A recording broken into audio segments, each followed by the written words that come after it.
Одним із моїх улюблених фільмів є All the President's Men. Стрічка про те, як двоє журналістів The Washington Post розслідують скандали з прослушкою в штабі Демократичної партії у готелі Watergate, який врешті-решт призводить до відставки президента Річарда Ніксона. Це доволі повільне кіно, набите купою незнайомих імен і малозначущих на перший погляд подій, які поступово вибудовуються у велику пов'язану історію одного з найбільших зловживань владою в історії Сполучених Штатів. При тому, що весь фільм крутиться довкола фігури Ніксона, його страхів, його параної та його помилок, сам Ніксон у кадрі з'являється буквально на кілька секунд на самому початку. Схожий прийом пізніше був використаний Спілбергом у The Post. Там Ніксон зображено виключно як віддалену фігуру за вікном Білого дому, яку знімають тільки зі спини. All the President's Men вийшов у 1976-му, через 4 роки після початку скандалу і через 2 роки після відставки Ніксона, тобто буквально за гарячими слідами. Це приблизно якби зараз вийшов великий голівудський трилер про штурм Капітолію. І я так навмання більше не згадаю після цього випадків, коли у масовій культурі виходило щось такого ж масштабу про актуальне політичне життя і реальних політичних діячів. І ні, слуга народу тут не рахується. З одного боку, цьому можна знайти пояснення. Політика дуже токсична сама по собі, а за минулі півстоліття суспільства по всьому світу неймовірно поляризувались. Внаслідок цього великі студії просто не готові знімати кіно про реальних людей, яке одні глядачі будуть звинувачувати у вайтвошингу, а інші у демонізації. Втім, в окремої групи хронічно онлайн-дурачків, таких як я, наприклад, може виникнути питання: то що ж робити, якщо тобі от прям жорстко треба якогось такого контенту внутрів'єнно? Що вони роблять? Вони чухають репу та йдуть грати в Hearts of Iron. Визнаю, я теж пробував, і мені не сподобалось. Я дуже люблю альтернативну історію, і от якби у Хоці не було нічого крім альтернативної історії, якби це по геймплею було щось типу умовного Сюзерейн, то це був би мій особистий готі на всі роки наперед. Проблема тільки в тому, що там, крім цього, є, вся решта гри, наприклад. А у мене, між іншими, руки крюки і мозк, як обізяни, тому ні. Особисто для себе ж я знайшов трохи інший інтернет-аутізм у вигляді браузерної гри, де можна зробити Сквідварда президентом Сполучених Штатів. І про це ми сьогодні ще поговоримо. Senator, you're no Jack Kennedy. Well, I'm not a crook. Yes, we can. Ich bin ein Berliner. Read my lips. No new taxes.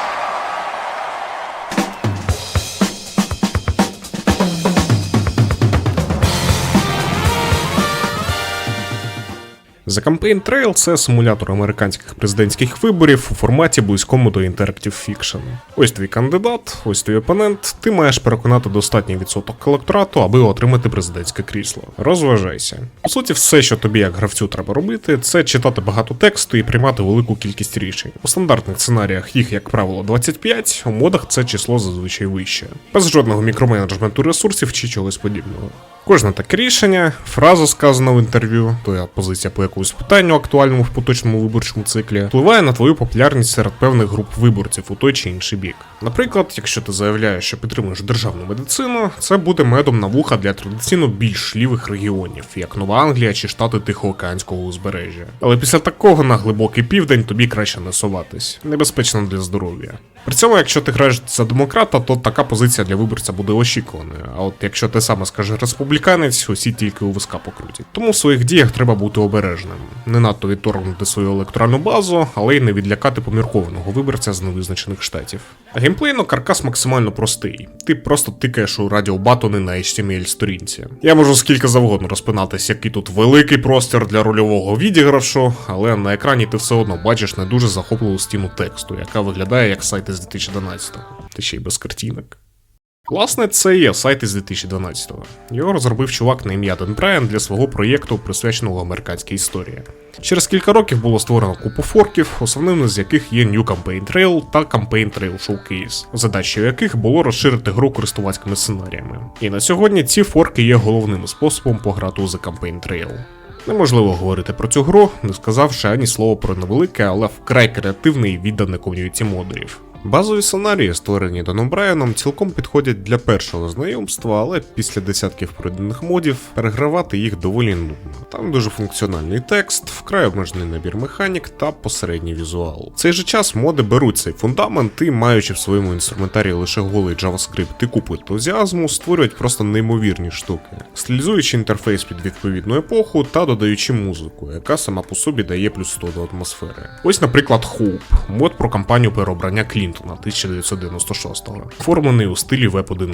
Або мій улюблений у візуальному плані мод Year Zero про перші поствотаргетські вибори 1976-го, натхнений політичними трилерами епохи нового Голлівуду і в першу чергу трилогії параної Алана Пакули, до якої, до речі, відноситься і All the President's Men. Крім цього, багато модів просто дуже якісно написані і читаються як хороший фанфікшн. Таким є, наприклад, вибачте мені мою англійську вимову, Things That Never Were. Це Alt-History мод, який розповідає про президентство Роберта Кеннеді, якого в реальному житті вбили під час праймерис 1968 року. Цей мод повністю оформлений у вигляді мюзиклу, і це абсолютно унікальна річ, яку я раджу спробувати, навіть якщо ти не знайомий з темою.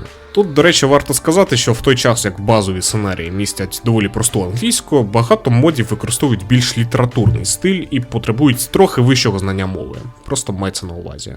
Модів тут багато і моди дуже різні. Якісь наслідують традиційну більш лінійну структуру, як в оригінальних сценаріях. Такі моди фокусуються більше на тому, щоб розказати одну конкретну, цілісну історію. Тут моїм улюбленим є Alt-History мод про Джорджа Ромні, батька Міта Ромні, який був кандидатом від республіканців у 2012-му. Мод починається чудово написаною передісторією під саундтреки з фантастичної планети.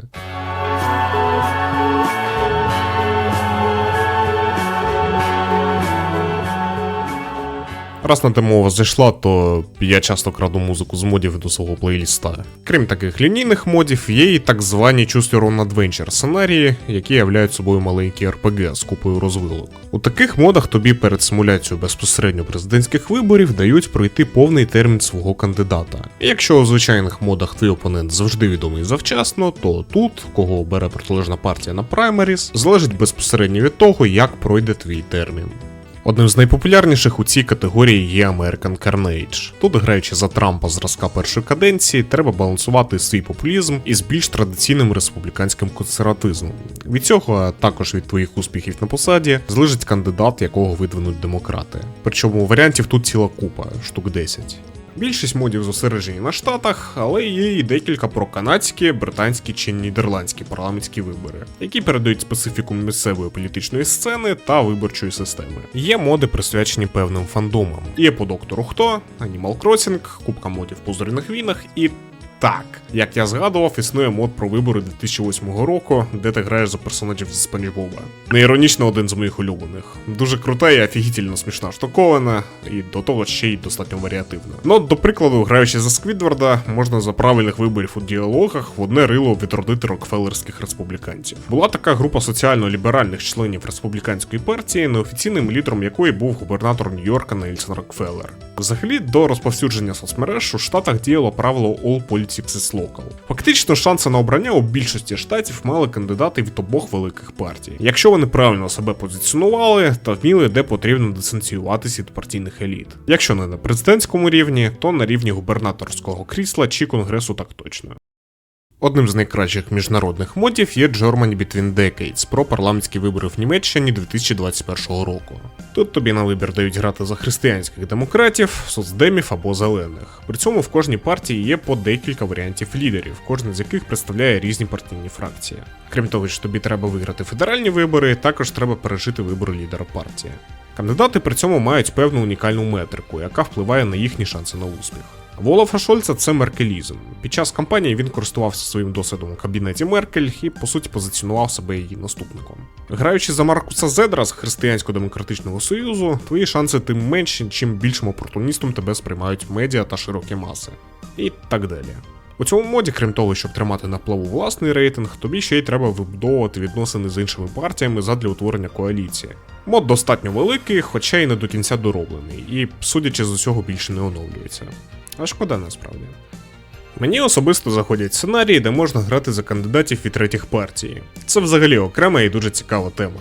В американської політичної системи, як і в багатьох інших колишніх британських колоній, є неприємна болячка. Вона побудована так, що фізично не може існувати в умовах багатопартійності. Якщо в самій Британії сьогодні це поступово змінюється, то у Штатах усі спроби розбудувати політичну силу поза межами двох велетенських партійних машин закінчуються або тим, що там усі між собою розісруться, або тим, що ви підете в лютий маргінез, або тим, що ви стабільно обиратимете пару людей до міської ради десь у Філадельфії. Треті партії навіть до президентських дебатів не допускають. Існує правило, за якого в дебатах можуть брати участь тільки кандидати, що набирають мінімум 15% в опитування. Тому треті партії та незалежні кандидати грають не на перемогу, а на те, щоб набрати 5% голосів і отримати федеральне фінансування на наступні 4 роки. За останні 30 років можна згадати щонайменше 3 знакові кампанії третіх кандидатів: Роса Перо у 92-му та 96-му, Ральфа Найдера в 2000-му та Геррі Джонсона в 2016-му. Про Перо та Джонсона є цілі окремі моди, а за Найдера можна пограти у базовому сценарії про вибори 2000-го. Найцікавішим тут є мод про Геррі Джонсона, кандидата від лібертаріанців. На вибір є декілька дуже цікавих опцій віце-президентів, серед яких є можливість заключити коаліцію з зеленими та навіть Вермін Супрім. Абсолютно легендарний персонаж. My name is Vermin Supreme. I am a friendly fascist. I am a tyrant that you should trust, and you should let me run your life, because I too know what is best for you. Як ти зрозумів, у мене є доволі специфічний нішевий інтерес. Я люблю вибори в цілому і американські вибори зокрема. Напевно, навіть не стільки з політичної, скільки зі статистичної та культурної точок зору. Мені просто в кайф розглядати, як рік за роком змінюються циферки, як це впливає на повсякденне життя людей і який культурний контекст це оточує. Це такий rite of passage, через який проходить кожен український мужик. Спершу в 15 років ти ловиш гіперфіксацію на югославських або на чеченських війнах, а потім, щось подібне, да. Я щиро не знаю, як це пояснити, але приємно відчувати, що я в інтернетах такий не один. The Campaign Trail – це крута маленька лампова спільнота, яку я дуже люблю. Звісно, як у будь-якому фандомі, там не обходиться без власної внутрикової драми, але я туди особливо не влізав. Та й не думаю, що це було би цікаво. Якщо це відео надихне тебе до цієї спільноти тим чи іншим чином долучитись, я буду цьому неймовірно радий. Пам'ятай, що це суто розважальний відеожурнал, а за якісною щоденною політичною аналітикою прошу підписатись на канал Максима Каца. До зустрічі!